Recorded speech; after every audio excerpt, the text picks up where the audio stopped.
All right, we're back for another edition of Behind the Blind. Thank you for watching or listening wherever it is that you get this podcast, be it on YouTube or any of your favorite podcast platforms. And thank you, Tetra Hearing, the title sponsor Behind the Blind. Find them online at tetrahearing.com. We had a very eventful. I mean, I felt like it was eventful because I'm exhausted. Yeah, it was beat, right? It was a long day. Long day.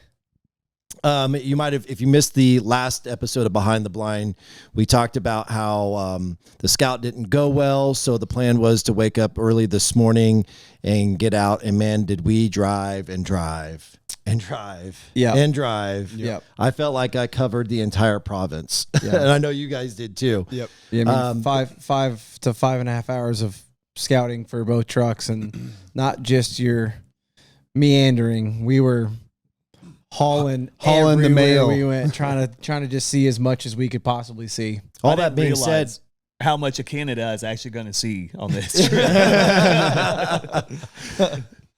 All that being said, Fix, like you were talking very flattering last night about, being a part of this and all the work that goes into it. How much did you enjoy that all morning scout? Do you still feel the same way?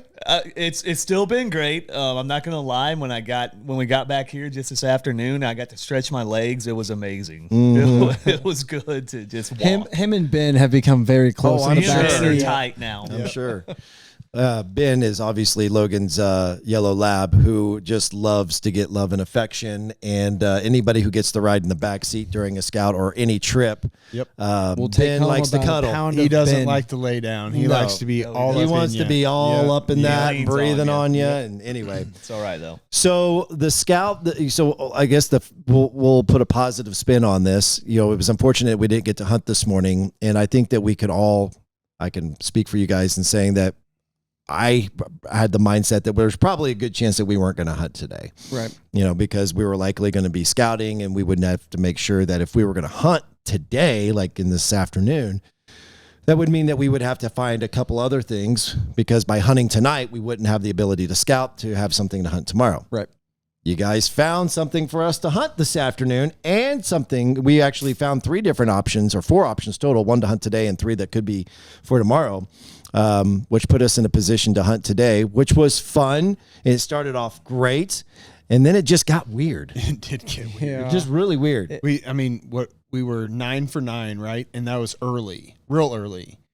And then it's like they didn't want anything to do with us anymore. I don't know. It was bizarre. Yeah, we didn't actually see that many either. I mean, this morning there were. By the way, we were hunting ducks. We should probably clarify that. We were hunting. Yeah, we were doing field mallards this afternoon. Yeah, we found a little field full of mallards down in the bottom out of the wind. And it wasn't like a ton of them by any means, but like they were all doing the same thing, trickling out in small groups. And I don't know. They worked great at the beginning, and then all of a sudden it just kind of petered out. And I guess it is what it is. Yeah. It was like 4 o'clock or so. And it was like kind of, like you said, it was like hot and heavy for like 20 minutes. Mm-hmm. And we were like, oh, this is it. Like every 5 minutes we're going to be killing ducks. And they would come down that hill and fight that wind. We've had great wind. Like that first day we had no wind. And since then it's been awesome. And I think it's going to be 13, 15 miles an hour like the rest of the time we're here, which is perfect. Perfect. And so they didn't want to fight that wind. They came straight down. They backpedaled right over the mojos. I mean, we were shooting them at like 15 yards. It was awesome. Awesome. We're all having a good time. We're like, this is it. We're going to shoot. We're going to get 48 of them. Mm-hmm. And then after that 20 minutes, it was like, well, I don't know. We saw, 50 more ducks, maybe. A lot of them decided to go south of us where some cranes were feeding. So maybe that had a little bit to do with it.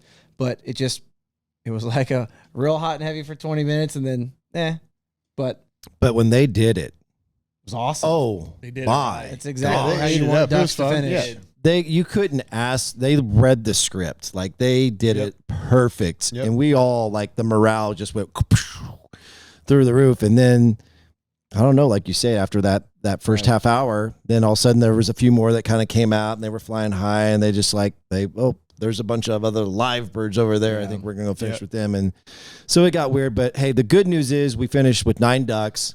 The good news of that was that it was a day of hunting, and a marginal success was still better than Yeah, we still had scouting fun. And driving all afternoon. Yeah, it was. Yes, We so had I will fun. take that. Got to go out in the field. Got to shoot some ducks. Got to enjoy it. Like we've always talked about. Any day being able to go out and hunt is better than the alternative, right? We could be at work right now or something. So, and it's gonna be funny because when you guys watch it, I'm sure you've heard us say it a million times. Like we're always trying to shoot the green. We're trying to shoot drakes, and but like we kind of went into this hunt saying, you know what, this is almost like it felt like a bonus hunt because we don't ever really get to hunt afternoons or it's very rare that you have enough options to be able to say, all right, we can hunt this afternoon and know what we're going to hunt in the morning. Right.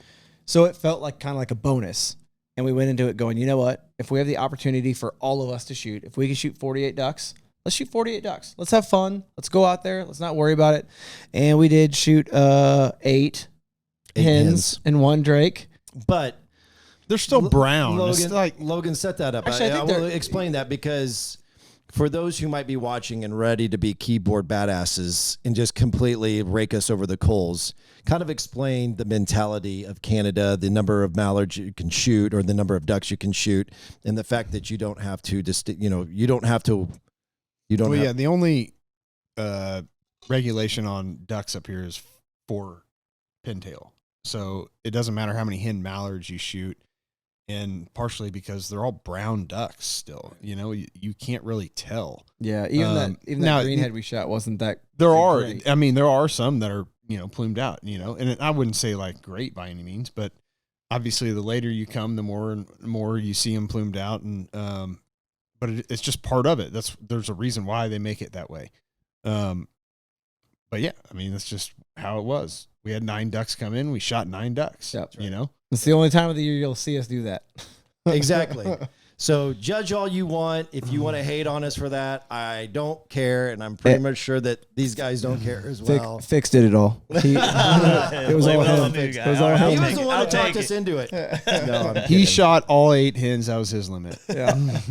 But that was fun, and the shooting was good, and the footage was great, and so we're excited for you to see that, and which brings me to another sidebar. Don't forget that by subscribing to the Heartland Waterfowl YouTube channel, it's important that you hit the notifications bell. And then by engaging in our content, by engaging, I'm saying liking, commenting, we would love to hear from you. Except for the part where we shot 8 hens. If you got anything, we'd really mention that. Honestly, I don't care, but comment on the videos, because whether it's this podcast or it's the actual hunt video, because there's a chance for you to win a prize package from tanglefree. And it's a great package. Thanks, Corey and the team over at tanglefree for donating this prize pack. You're going to get a chance to win a box of the Flight Series flocked full body ducks and a tanglefree blind bag and a tanglefree floating gun case with both of them with the Typha First Light camo.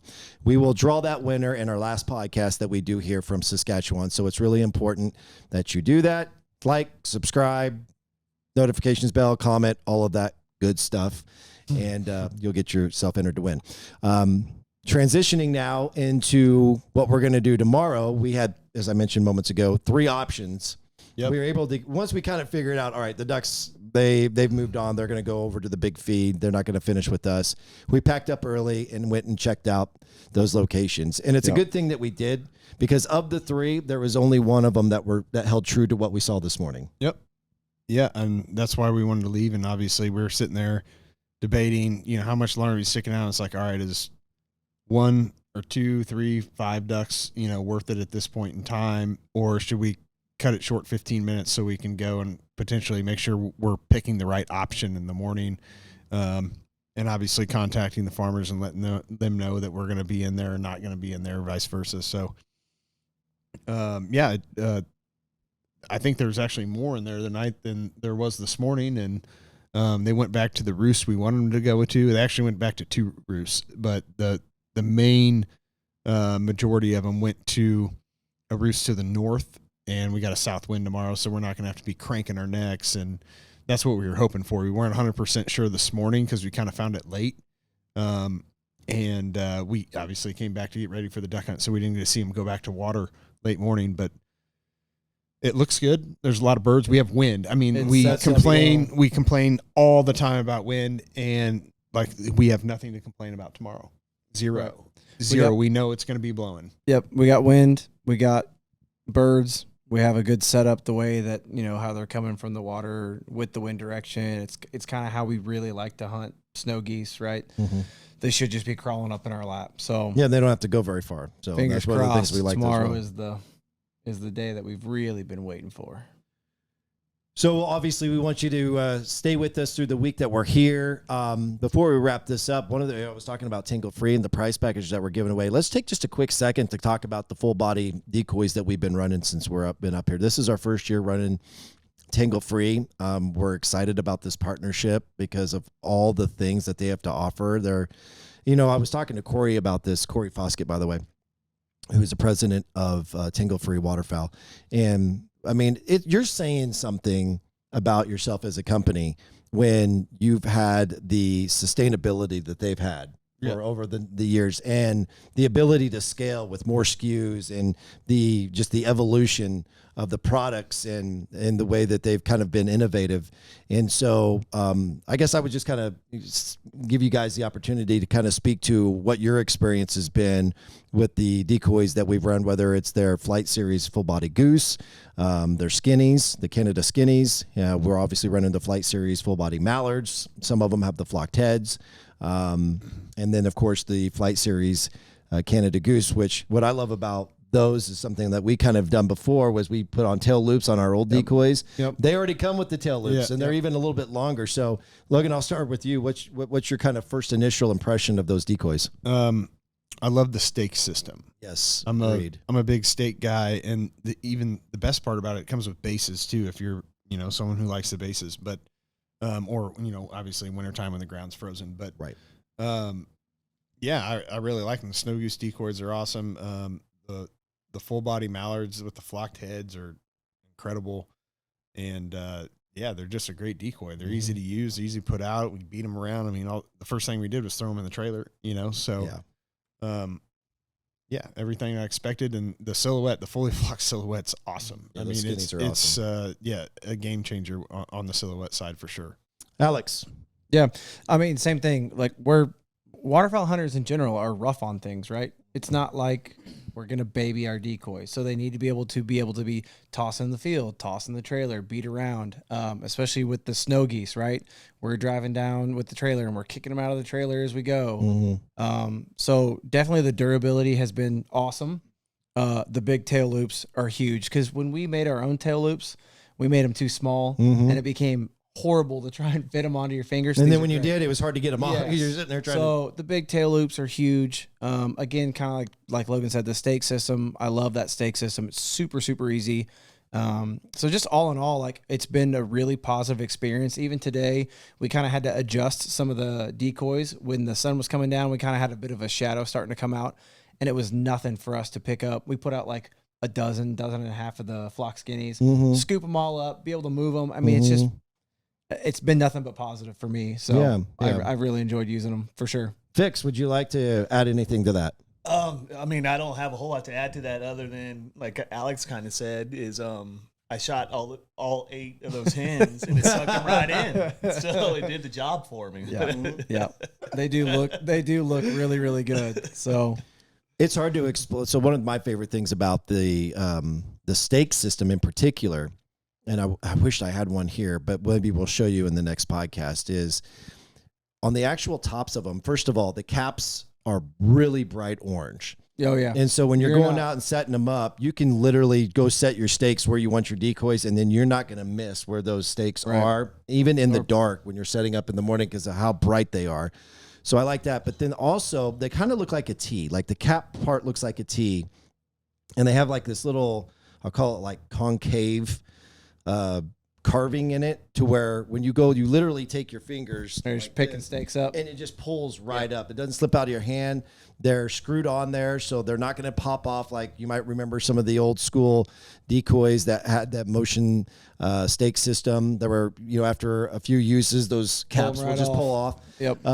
So that's from a usability standpoint, that is very convenient. Yep. That's my absolutely. Favorite.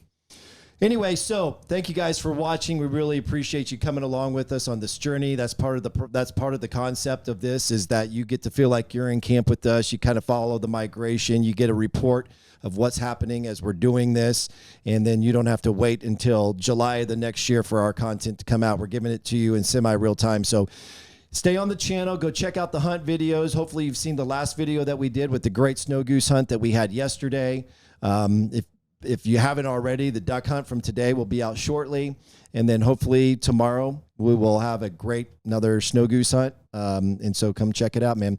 For Eric Fix, Alex Diecidue, Logan Burditt, I'm Ronnie Philips. Thanks for watching Behind the Blind, brought to you by Tetra Herring. Follow them online at tetraherring.com.